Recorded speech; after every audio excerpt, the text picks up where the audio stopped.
lawnmower here. Sorry about the crappy camera quality. It kind of broke the camera lens. It's just got clear tape on it, but it lives. It's finally alive.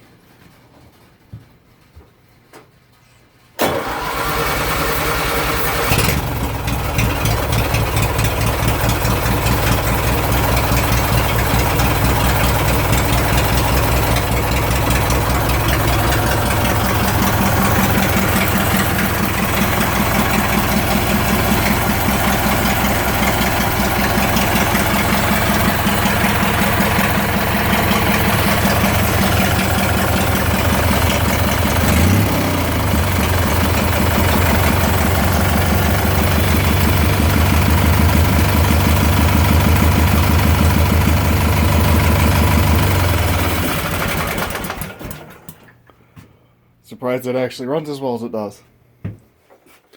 For anybody who wonders why that red light's on, my alternator's not hooked up. That goes out as soon as that's turning fast enough. But, alrighty folks, figured I'd make a quick video for you while I had a chance to. It's been Left Lawnmower. We'll catch you later.